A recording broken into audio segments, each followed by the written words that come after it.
গার্ডিয়ানের প্রতিবেদন, ভারতে বসে বাংলাদেশের রাজনীতিতে ফেরার ছক কষছে নির্বাসিত আওয়ামী লীগের সদস্যরা।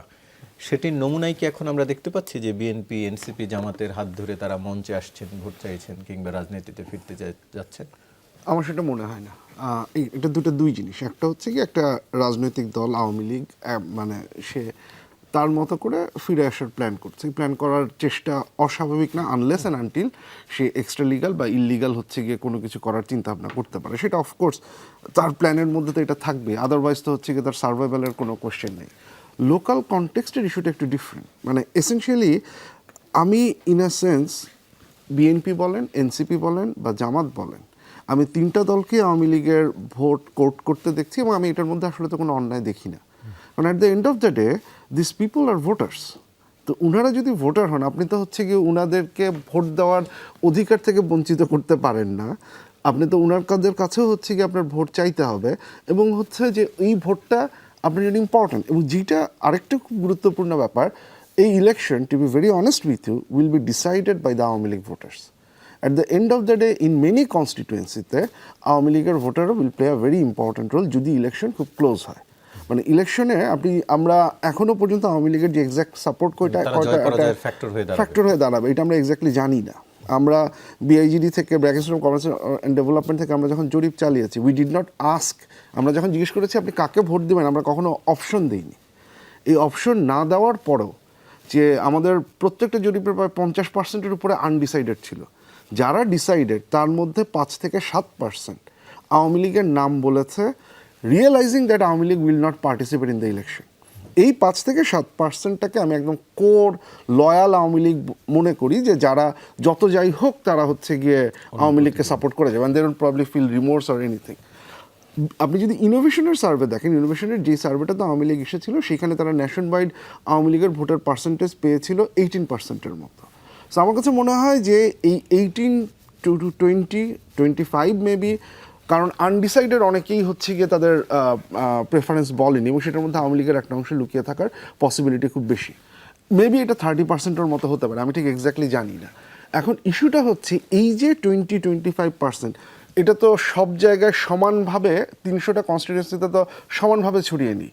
কিছু কিছু কনস্টিটিউয়েন্সিতে এটা 40-50%ও হতে পারে, কিছু কিছু কনস্টিটিউয়েন্সিতে এটা 5-10%ও হতে পারে। কিন্তু আপনি যদি 5-10%ও ধরেন যে একটা কনস্টিটিউয়েন্সি যেক্ষেত্রে 4 লাখ বা 5 লাখের মতো ভোটার আছে, আপনি 10%-এর যদি হিসাব করেন, সেটা একটা হিউজ নাম্বার অফ ভোট। সেই ভোটটা at the end of the day একটা ক্লোজ ইলেকশনে ডিসাইডিং একটা ফ্যাক্টর হবে। সো প্রত্যেকটা political party, given that again এই লোকগুলো বা এই মানুষগুলোর তো আপনি ভোটাধিকার কেড়ে নেননি বা কেড়ে নিতে পারেনও না। সো তাদের কাছে যাওয়ার অধিকার প্রত্যেকটা রাজনৈতিক দলের আছে, এখানে আমি কোনো সমস্যা দেখি না। ইন্টারেস্টিং ব্যাপার যেটা হবে, যে দুটো যে কোয়েশ্চেনের আনসার আমরা জানি না। এক, এই যে আওয়ামী লীগের যে ভোটারদের কথা আমরা বলছি, এদের মধ্যে কত পার্সেন্ট শেষ পর্যন্ত ভোট দিতে যাবেন এটা আমরা জানি না। আমার ধারণা যে এই 5, 7, 8, 10% বলছি, ইনারা যাবেনই না, কারণ they are very much committed. I remember একজনের সাথে, এরকম একজন ভোটারের সাথে মিট করার একটা অভিজ্ঞতা হয়েছে। উনি খুব স্পষ্ট আমাকে বলতেছিলেন যে রুরাল ভোটার, উনি বলতেছিলেন যে আমি দরকার হলে আমার জীবন দিয়ে দিব, মানে কিন্তু আমি ভোট কেন্দ্রে যাব না। So there are a significant number of এই ধরনের ভোটার আছে যারা যাবেনই না। আবার হচ্ছে গিয়ে যারা যাবেন তাদের আবার শঙ্কার ব্যাপার আছে, যে আমি যে ভোট কেন্দ্রে যাব, সো সেইখানে হচ্ছে গিয়ে আমার প্রতি কি কোনো অ্যাটাক হবে, আমি কি আদৌ হচ্ছে গিয়ে যেতে পারবো কিনা, সেইখানে আমাকে জেলে ঢুকানো হবে কিনা, এই শঙ্কাটা পার হয়ে কত পার্সেন্ট যেতে পারবেন সেটাও আমরা জানি না। তারপরে আবার যারা যাবেন তাদের এখন ভোটের প্রেফারেন্সটা কোন দিকে যাবে।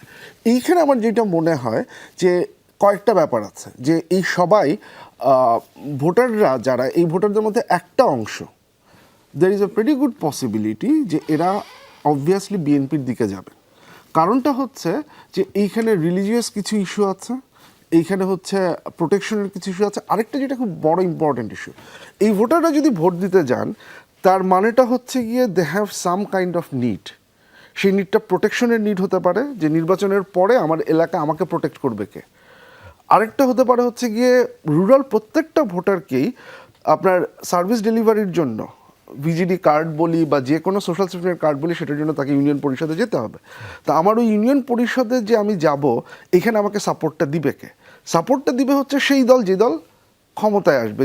আমার এমপি আমাকে হচ্ছে হেল্প করবে, কারণ আমার এমপির দল যদি ক্ষমতায় আসে তাহলে হচ্ছে কি আমি সাপোর্টটা পাওয়ার একটা পসিবিলিটি আছে। হুমায়ুন যেটি বলছিলেন যে 5 আগস্টের পরে যে মামলার কথা, সেই অভিযোগে যদি অভিযুক্ত হয়ে থাকে বিএনপি, তাহলে যিনি মামলা শিকার হলেন তিনি কি ভোট দিবেন বিএনপি?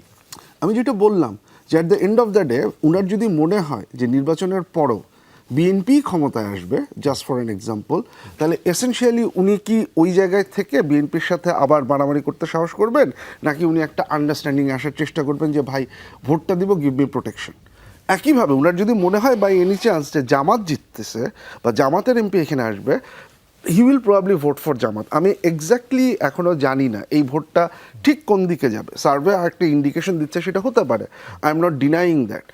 আমি এখন ওইটার মানে ওনারা কীভাবে ডিস্ট্রিবিউট করেছেন, কী স্যাম্পল, কীভাবে স্যাম্পল সিলেকশন করেছেন আমি জানি না, কিন্তু আমার কাজ করবার জায়গাগুলোতে আমি যে অভিজ্ঞতা যেটা পাচ্ছি সেটা হচ্ছে যে একটা বড় অংশ এখনও আনডিসাইডেড, তারা ডিসিশন নেননি।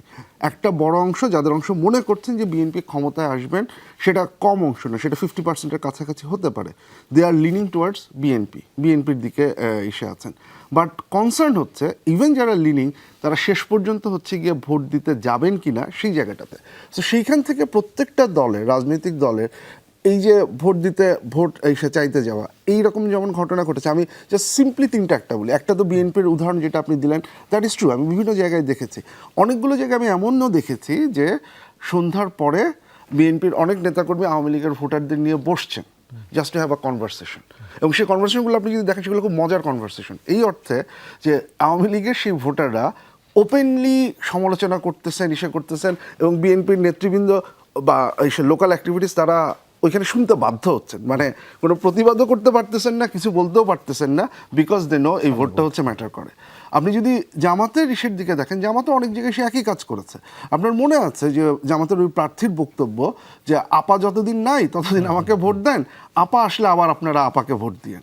সো এই লাইনেও হচ্ছে গিয়ে সেটা চলছে।